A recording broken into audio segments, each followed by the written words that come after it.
Welcome back to Studio Chatter. Conversations can be some of the hardest things to start at work or at home. Our next guest has real help for us in getting the ball rolling.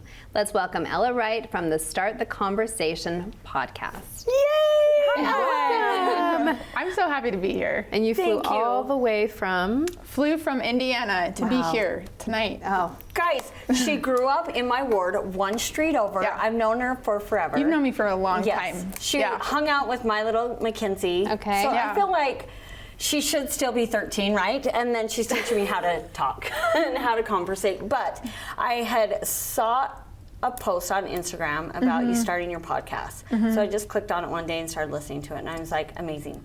Like, we've got to have her on the Thank show. you. I did not know you were living in Indiana, because I don't Yes. really follow Instagram. So I'm like, hey, we would love to have you on the show. It was perfect timing though. This was 2 weeks ago, Right? so I was like, oh my gosh, I get to, And she's come like, I'm share. going to be in Utah. So, Well, it was meant to be then, Yes. right? It's meant to be. so tell us a little bit about yourself personally, and then how you got started into all this. Yes. Okay. So, born and raised in, well, I guess born in Salt Lake, but raised in Spanish Fork.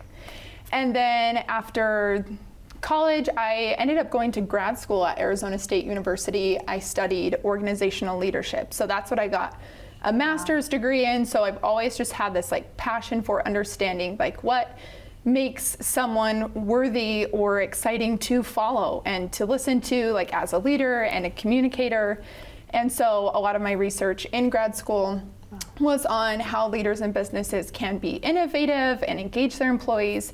And so my final research project, I called it Start the Conversation. And I was like, I just want to deep dive into the best types of questions to engage and retain and develop employees, because I think everyone knows I should have better conversations, or employees want to feel that you trust them and that they can trust you. So I think the concept of a good conversation, everyone's on board with, but what are the actual questions you ask? How do you ask follow-up questions? How do you handle really difficult conversations where people aren't on the same page? So that's what I researched, and then I developed this card deck. I brought a copy with me of like physical conversation starters for leaders with their employees. And then, yes, you can. Okay. And then I was like, well, I want to start a podcast to make something more accessible for just anybody who wants to know how to start better conversations. Right. And So- some of your topics, because I looked on your podcast, like boundaries or how do you, like criticism or feedback. feedback. I know. I Being was just, defensive. Or, yes, yeah. I was listening to two recently, and one was being defensive or not taking offense, maybe both. But I didn't think, I'm like, that's not me. I am not like that. But like, I'm such a perfectionist that, and I'm very aware, but when someone does call me out sometimes, I did notice, I'm like, oh, I do. Okay, so I need to just accept that what their words, that's their truth, and maybe introspect. So that one was really good for me to retouch on. I feel like as we get older, we feel like we know how to do these conversations, but we don't. Again, we get weird. Well, there's such a broad range, right? Yes. Because asking for compensation, or even, you know, how you're raising your kids, like how you have that conversation, or With married finance. kids. Yes. I remember the one with Rachel too about boundaries. Boundaries and like, with parents, how do you talk with your parents about like, this is what I need, and I know we've always done this traditionally, but I don't know. It was good. It was a good topic for me. The boundaries it's one so, as well. so good. Well, and boundaries, with like work, with home, with, I mean, you could just go so many different directions, right? Yeah. So how do the cards play into starting a conversation? So if I need help starting the conversation, and we'll role play a little bit here at work, I'm worthy of a raise. I've been here a number of years. Like, how do you start that conversation? Do we go to the deck, or come to you? You just pick one up. Give me a call. Give me a call. We'll practice. So these cards are specifically for leaders when planning a conversation. But it's awesome that you asked that, because I'm actually evolving kind of my business model to make resources for leaders and starting their conversations.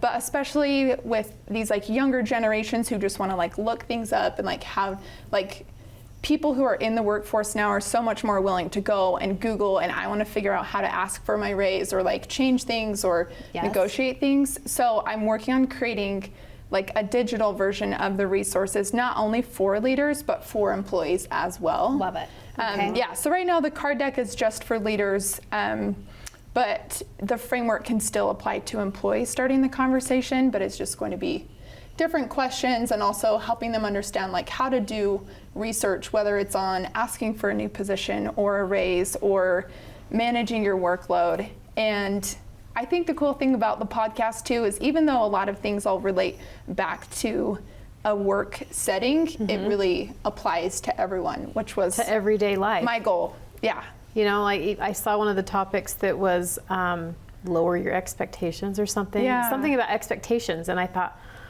the other day I was thinking about how I was disappointed in something, but it was because of my own expectations. And if I just change the way that I see things.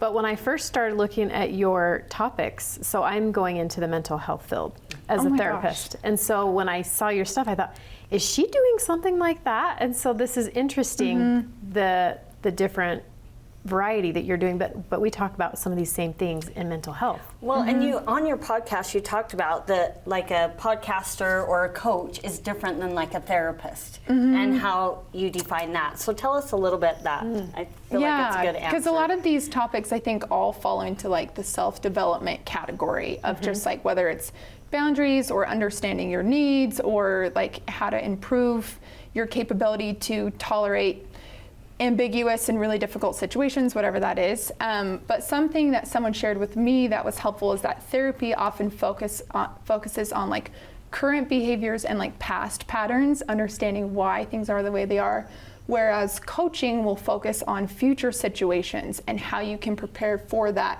conversation with your boss. So I don't know if that's like a universal answer, but that's kind of how I separate it. As therapists will often focus on, did your parents do this, or like understanding those past patterns, whereas a coach and as like consulting with like business leaders, I focus on where they want to go in the future and then setting up a strategy to get there. Wow, that's awesome. Okay, so hit a quick minute.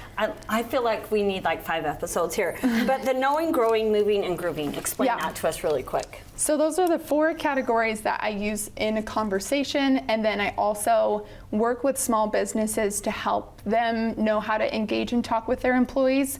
So employees can take an assessment that I'm building and testing right now, and then as a leader I can tell you, you have 3 employees that are wanting to grow in their role, and here's what they don't have yet, or here's what they need from you, and then so on and so forth. So moving, I'm ready to move. Either I want to quit, or I'm ready for growth, or I need change. And then the grooving is I'm doing great and I'm not ready for change, and I just need help to like maintain where I'm at. So those are just the 4 categories, and that's what I researched and tested in my degree, was how do you separate the types of conversations so that it's tailored to that person. Totally. Okay, so we have the podcast. Yes. And then we have the conversation cards, and then you're leaning into coaching. And was there something else that we were doing? So my ideal audience, I mean, podcast, anyone and everyone can listen, but my ideal audience, like how I work with clients, is small businesses. I've normally worked at, like, before this, really large companies who have departments of dozens of people who do program development and employee training and leadership training. And so my goal is to focus on those small businesses with anywhere from like 6 employees to a couple hundred employees, and help their HR or their people operations through my framework know how to engage their employees while maybe not being in the position to hire out a full-on training team. So I can either build custom resources or come in and deliver trainings to help them start the conversation. This is beneficial too, because my husband was telling me that it's more expensive for a company to rehire someone and retrain them. Totally. But if you can find a way to help what you have grow, become better, or enjoy it, or know how to talk and express things that they need to, then you're just better off as a company. You save so much more money not having to rehire because they're not happy and they just left. Totally. So yeah, and it takes stress off of you as the leader as well, just knowing that you have, I mean, you were saying, oh, we get older and it feels like we still need to learn how to communicate, but it's because every conversation is different, and there's like so many different so needs. True. It you know? is. And I think that that's what it Yeah, is. no, I think there's such a need because some of your leaders that you might even be talking about are so set in their ways they're not even open to the idea. And I feel like with technology, conversation has become so unique and different. True. The face-to-face is different, so a lot of people can communicate better through a text than they really can in person, but a lot of the conversations in the workplace maybe need to happen in person.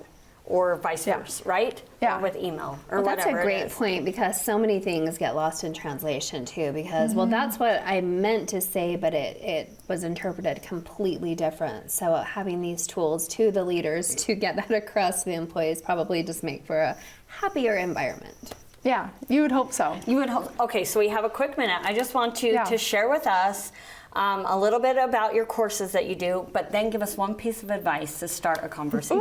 Ooh. Okay, perfect. So I am going to be releasing a course here soon all about grooving, the grooving category and how to use that portion of the card deck. So for any leaders or small businesses who are looking to retain their employees, and I think a lot of companies are challenged that, you know, we can't promote everyone, we can't give everyone a pay raise, the economy is in a really challenging place. That is going to be awesome, and it's like a 15-minute course. My whole goal with like my podcasts and courses is to make it small and digestible, and you know, not this big Not get lost. hour-long Zoom call. So that's what my first course is going to be on, is just engaging people where they're at without a pay increase or a promotion, or maybe, you know, you have some limitations.